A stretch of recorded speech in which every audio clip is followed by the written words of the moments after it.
What a beautiful garden we have here, yes. So many beautiful flowers. That song is original, Kim D'Amato, and it's on your EP called July, right? And that is in the bookstore available. So if you want to take Kim home with you today, you can. Make sure you check out the bookstore after service and rock out to her in your car like I do. All right, so this month's theme is Love Out Loud. And we are basing it on the book called All About Love by Bell Hooks. Bell Hooks, of course, is the incomparable Kentuckian author who is a Black feminist, a cultural critic, and just her legacy lives on in, I think, more than 30 books or so. So powerful, powerful woman. And we lean into her words this month, not only in our talks and in our readings, but also in the book study after service facilitated by Reverend Cynthia. So thank you for that opportunity. So we kicked off our theme last week, by talking about honesty. Being honest with ourselves, being honest with our pain, our grief, allowing space to open to and embody love as the guiding force in our lives, and to keep moving towards that mountaintop of justice, of freedom, for a world that works for everyone. So this week we are going to be looking at Bell Hooks' idea of living by a love ethic, which she describes as one of honesty, openness, and personal integrity. So I want to start by seeing what Dr. Ernest Holmes, the founder of the Science of Mind, has to say about love and how we can tie this all in together. So Holmes in the Science of Mind textbook says, love is the self-givingness of spirit through the desire of life to express itself in terms of creation. Love is a cosmic force whose sweep is irresistible. So what that says to me is that love is all that there is, and love is who we are. We are love, spirit, in expression. The very desire of God, of spirit, to express itself through creation. That is what we get to do with this precious life. And so love being all that there is, yet it is not often all that we experience, because sometimes our small self can get in the way a little bit and put up some walls, right? Anyone ever experienced that? Not being able to fully allow that love to live through us. And often when it comes to this opening of our heart, it's fear that stops us, yes? Fear of rejection, perhaps, or simply fear of the unknown. But I'm here to say that love is greater than any fear. And we can lean into love and allow it to be the healer in our lives, to support us in opening our hearts to the joys and the sorrows of life. Allowing this cosmic force whose sweep is irresistible, this thing called love, allowing it to inform our lives. And it doesn't mean that we're always going to be happy and feel good. It's not all about sunshine and rainbows. Love is complex, it is deep, it is powerful, and it is transformative. I remember to bring this today. So with this, I want to take a moment again, and it feels like, honestly, it may be every Sunday that we do this with the state of our world, but I want to take a moment and just presents the tragedy of the earthquake that occurred this week in Turkey and in Syria. Over 28,000 lives who were lost and 25 million people who were impacted by this. So I want us just to take a moment and just open our hearts with compassion for all those who are suffering and impacted by this great tragedy. Taking a moment to send love, to be love, and to extend our hearts, the energy of our heart, wrapping it around the world to all beings, to all people who are suffering this day. And again, taking a breath and simply allowing love to be.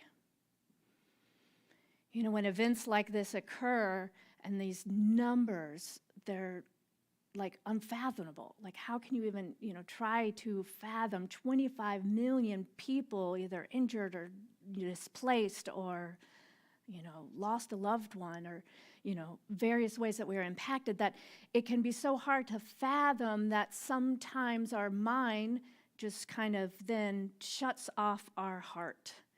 And it would be easier to just not let it in, right? To just harden our heart. Yet it is only through the power of love breaking open, stretching our hearts, softening our hearts, that we heal, that we become stronger, resilient in our ability to be compassionate for others in their loss. Being human requires a supple heart, one that can bend and stretch without breaking.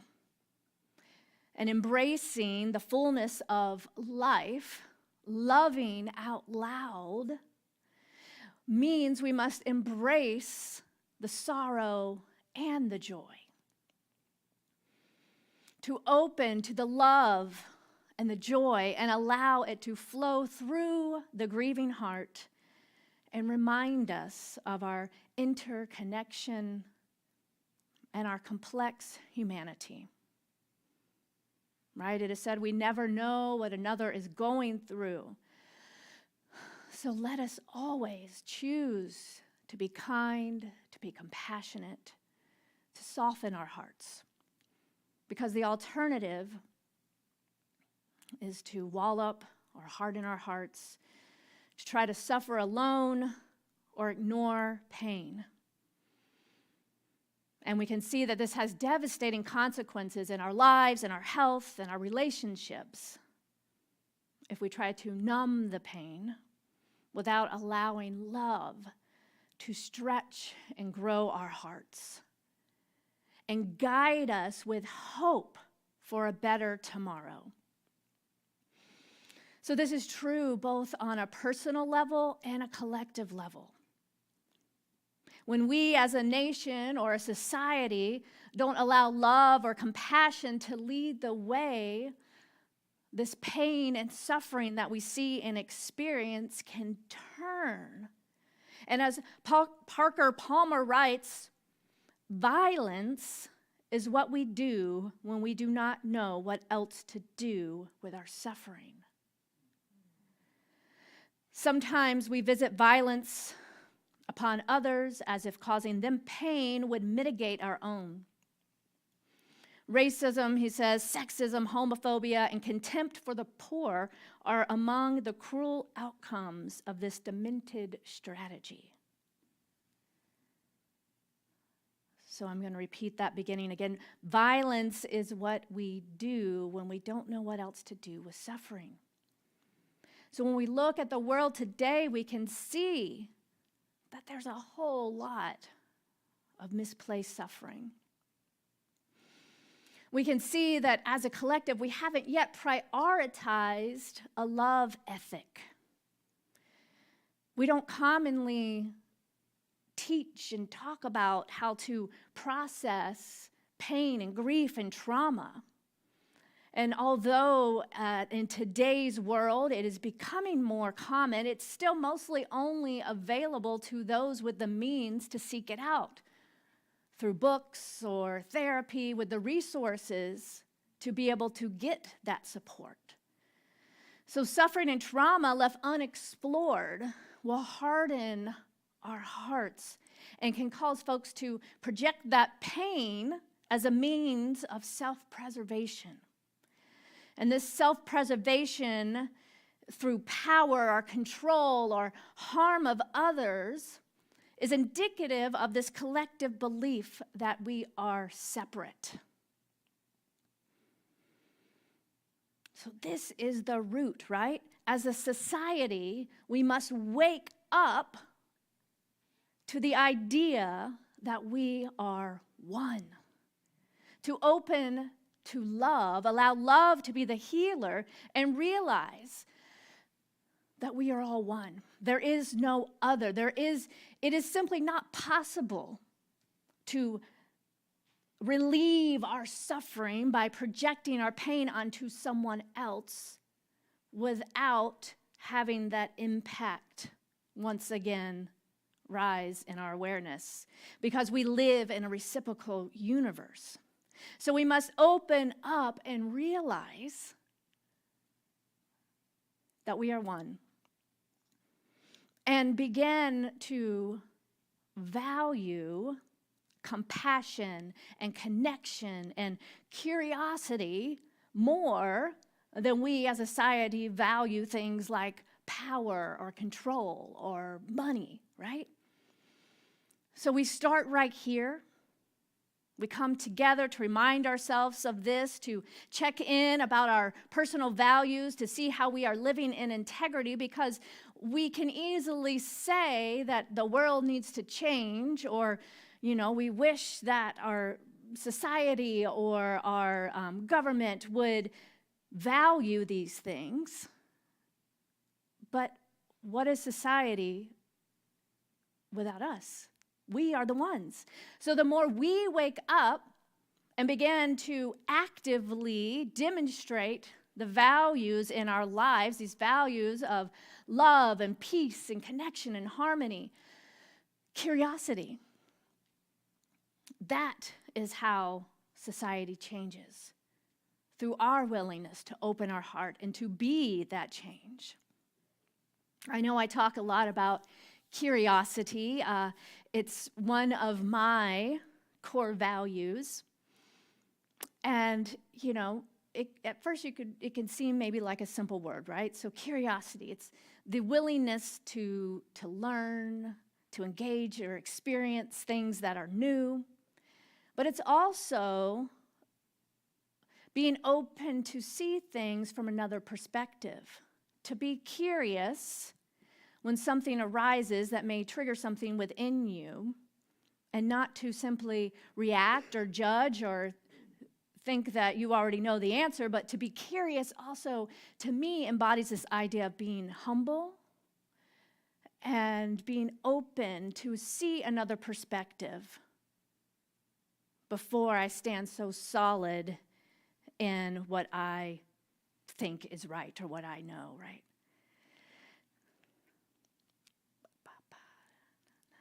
So curiosity paves the way to understanding. And understanding opens us to more compassion. And compassion leads us to peace. Whereas fear, especially fear of the unknown, has us see those that are different as other or less than. Bell Hooks says, fear is the primary force upholding structures of domination. It promotes the desire for separation, the desire not to be known. When we are taught that safety lies always with sameness, then difference of any kind will appear as a threat. When we choose to love, we choose to move against fear and against alienation and separation. The choice to love is a choice to connect and to find ourselves in the other. The choice to love is the choice to connect and find ourselves in the other. It's that namaste principle, right? It's that being willing to see and be grateful that we are all a reflection of one another, to see the beloved in all those we meet. Oneness isn't sameness. So what would it look like in your life now to be willing to find yourself, to see yourself, to know yourself greater in relationship with someone else? To find yourself in that which you may have named the other. To see beyond that which appears to make us separate, and to acknowledge our oneness with all life, with love, with spirit, with God, with the universe, our oneness with all.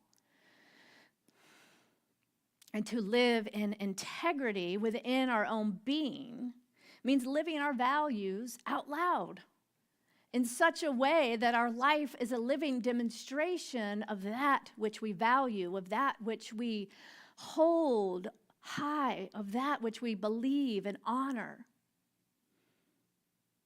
To love out loud is to allow that love to flow through you in such a way that it is unmistakable. So, it's easy to say we are one, but how do we make this practical? You know, moving beyond the spiritual talk and the spiritual platitudes that we have all become familiar with, what happens when the rubber meets the road? You know, our relationships can be challenging because they're a place in which we see ourselves.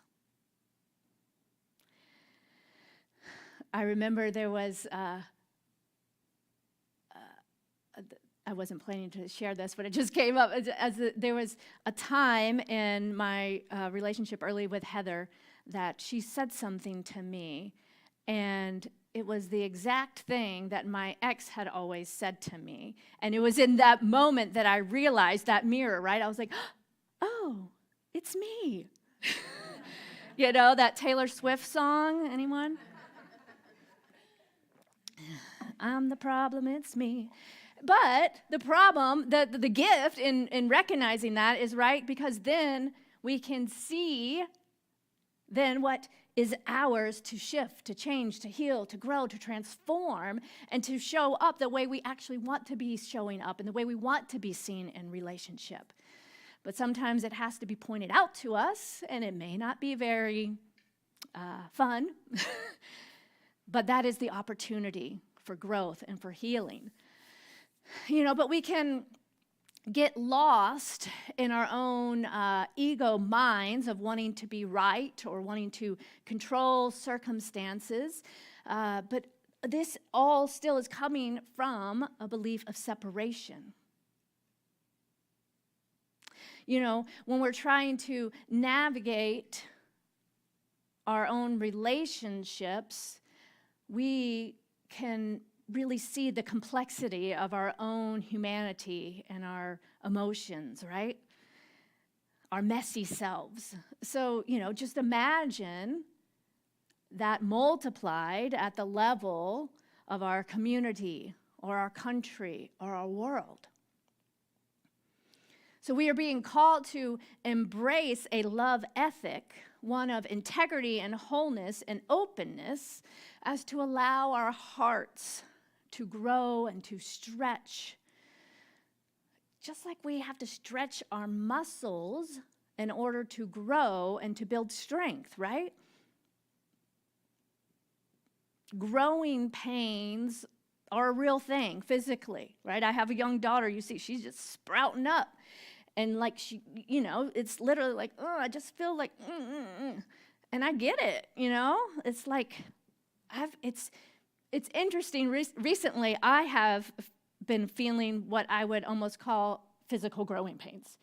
And I have been growing on other levels, but it's like sometimes I just feel like I just need to stretch, and who knows, I know that our mind and body and all are connected, but I just find it fascinating to think about that. And it's a good reminder of like, when I feel like I just need to stretch, to remember not only is my physical heart also a muscle, but my spiritual heart is a muscle. One that can be supple, that can stretch, that can grow, and my own capacity to sit with, to hold space for another through compassion, through understanding, being willing first to sit with myself and to allow all that can seem to break my heart to actually stretch my heart and allow love to be the healer. So as we make a commitment to live a life of integrity, living in alignment with our values and guided by love,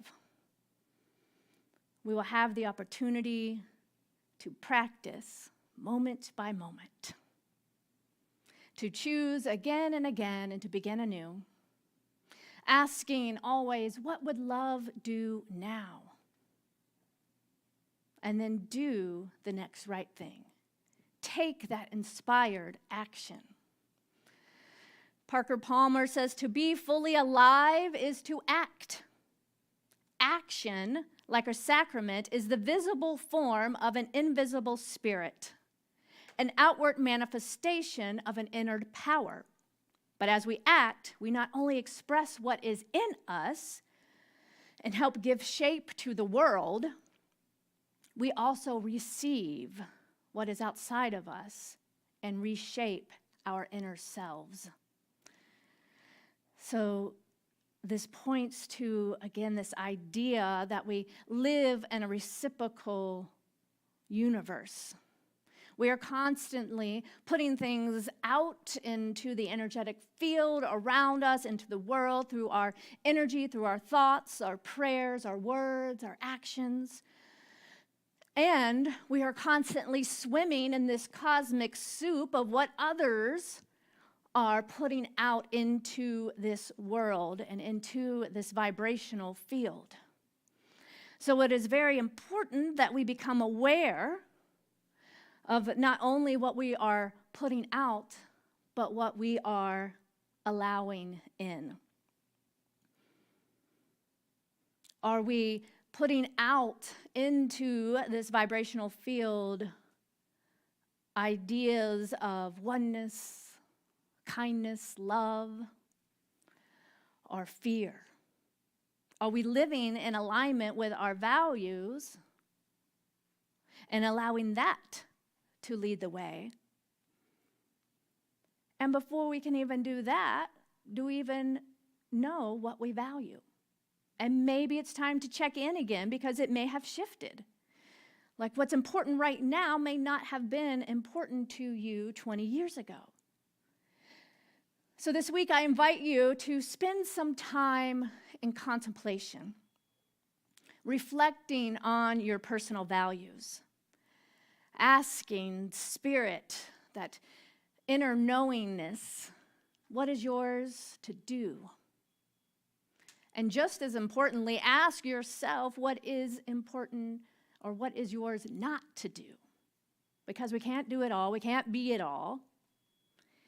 Yet there is something that is tapping on each of our hearts to stretch, to open, as a way that we uniquely can be a part of the radical healing and transformation of this world in order to raise the vibration, live with integrity, with compassion, with love.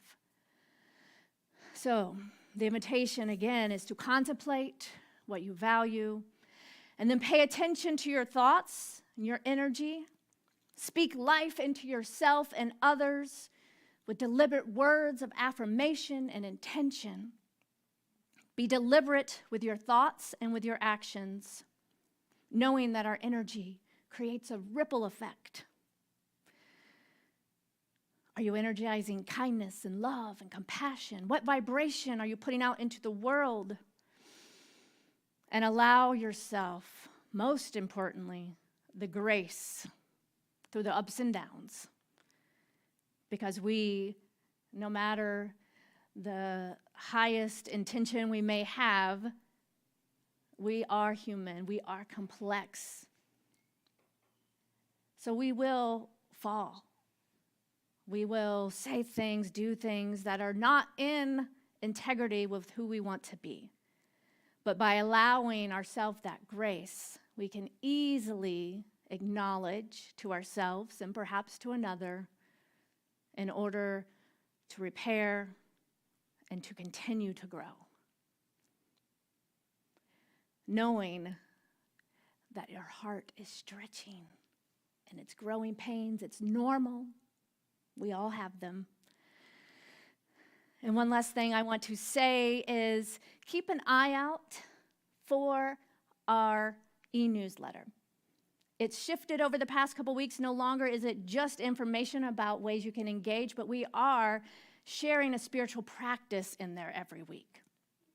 So there's some questions here that are going to go into the email this week to support you in taking this practice home and remembering it throughout your week. So let's take this now into prayer. Taking a deep breath.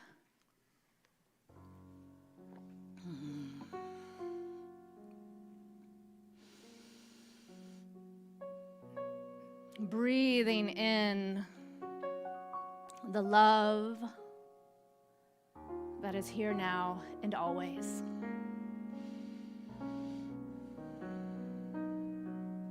Allowing our breath to bring us into this now present moment, awake and aware, acknowledging the one life as love, as joy, as peace, as pure possibility, recognizing the one divine activity that is the very energy and source back of all things, having its way right here, right now, in and as my life, in and as the life of each and every flower blooming in this room. For we are all one, yet we are not the same. We are a unique expression of the divine, of love, of life, seeking to know itself better, more fully through us, in a way that it only can as us. So I affirm from this place of oneness that love is the guiding force in my life. That I allow love to lead the way. Stretching and growing. Opening my heart. Knowing that I can always lean into the power of love to hold me, to support me, to lead me, to guide me. To take the action that I am inspired to take to help create and co-create this world that works for everyone.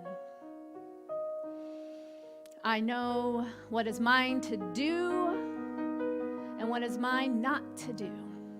I say yes and allow love to lead. And I get in touch with, just as powerfully, that sacred no for what is mine to not do. to not allow into my energetic space. As I raise my vibration to one of wholeness, of love, of joy, of peace, integrity, of all life, all love, right here, right now. So I take a deep breath again, allowing this word to integrate into my entire energetic field. And with great gratitude, grateful for the manifestation of this prayer, I release it into the action of the law that says, yes, yes, yes, it is done, my beloved, it is so, and so it is.